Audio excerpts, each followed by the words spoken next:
Hadis yang ke-34, qala Rasulullah sallallahu alaihi wasallam, ta'amul itsnaini kafit salasah.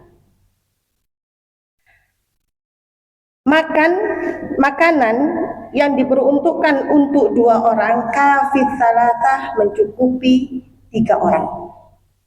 Wa ta'amut salasah kafil arba'ah, dan makanan untuk 3 mencukupi untuk 4. Ini maksudnya bagaimana? Hadis ini menerangkan, menunjukkan tentang pentingnya kebersamaan.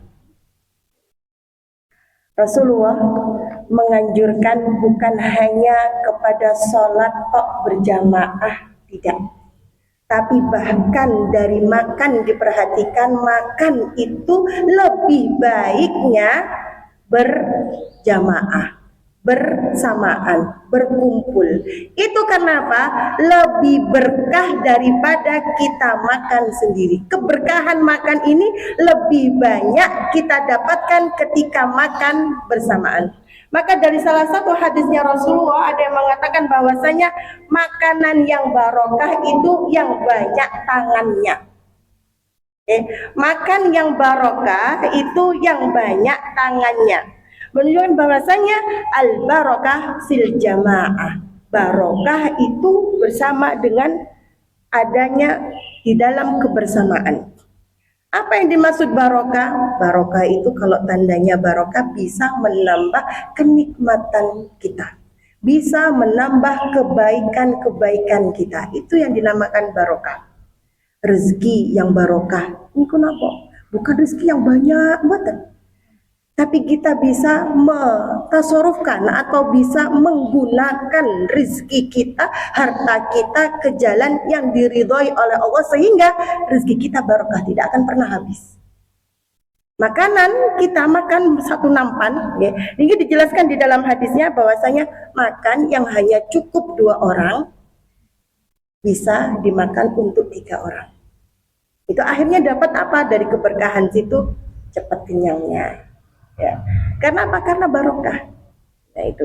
Dan ini menunjukkan kebersamaan, pentingnya kebersamaan di dalam hidup kita. Melatih diri kita punya sifat qanaah, sifat yang menerima apa adanya. Okay. Kalau makan bersama-sama, ya itu yang ada di depannya. Berbeda kalau kita makan dengan sendiri. Pengen lauk ini, pengen lauk ini, pengen lauk ini, sehingga banyak. Tapi kalau makanan hanya misalnya 1 bungkus, berarti digunakan untuk 2 orang. 2 bungkus digunakan untuk 3 orang. Nah itu. Niki, ya. Kalau seandainya, dan keutamaan untuk kebersamaan ini menimbulkan rasa kasih sayang, rasa bersatu. Ibaratnya kalau kita menyapu halaman, nyapu lantai, kalau menggunakan 1 lidi, kira-kira bisa bersih apa mboten? Enggak bisa. Kecuali dengan 1 ikat lidi. Nah, itulah menunjukkan bahwasanya kebersamaan itu akan terjalin dengan keterikatan menjadi kuat. Tidak bisa dihancurkan, tidak bisa dipatahkan. Orang Islam semestinya seperti itu. Kalau orang Islam ini bersatu, maka tidak akan mudah untuk dihancurkan kepada orang-orang yang ingin menghancurkan orang Islam. Nah, itu. Dan ini menunjukkan Rasulullah memberikan contoh langsung. Okay. Rasulullah itu pernah minum bekas gelas yang diminum oleh Sayyidah Aisyah. Ini romantisnya Rasulullah. Kalau mungkin kalau kita bekasnya ya mau bekas, tapi tidak dengan Rasulullah. Rasulullah itu mencari bekas yang mana mulutnya Sayyidah Aisyah, di situ bekasnya mulut Sayyidah Aisyah, beliau minum. Itu Rasulullah. Ya. Romantisnya Rasulullah seperti niku. Mungkin kalau suami kita nggak bisa, iya karena memang suami kita bukan Nabi Muhammad. Suami kita bukan Nabi Muhammad, kita pun bukan Sayyidah Khadijah, kita pun bukan Sayyidah Aisyah. Ya. Maka untuk memantaskan bisa kita meniru akhlak-akhlak daripada Rasulullah SAW dengan cara yuk kita makan bersama-sama. Diusahakan bisa makan sepiring berdua. Itu lebih apa? Lebih kenyang, lebih barokah. Yang masuk ke dalam diri kita itu lebih barokah. Nah, ini gini, jadi keutamaan untuk makan bersama bukan hanya sholat berjamaah, tapi makan pun diperhatikan oleh Rasulullah SAW supaya bisa mendapatkan keberkahan di dalam makanan tersebut. Itu dianjurkan untuk bersama-sama, dan makan itu pun punya adabnya.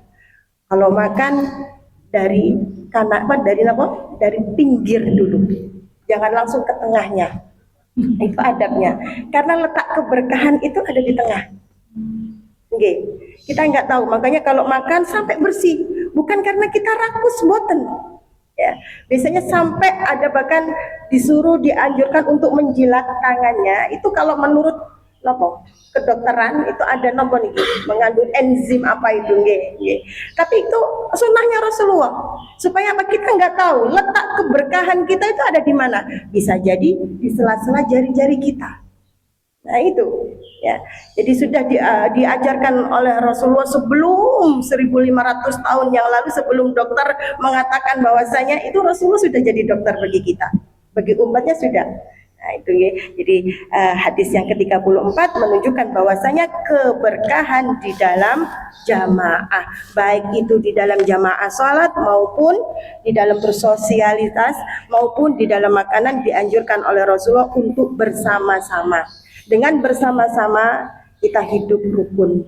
Dengan bersama-sama timbul rasa cinta. Dengan bersama-sama timbul rasa persatuan, saling tolong menolong.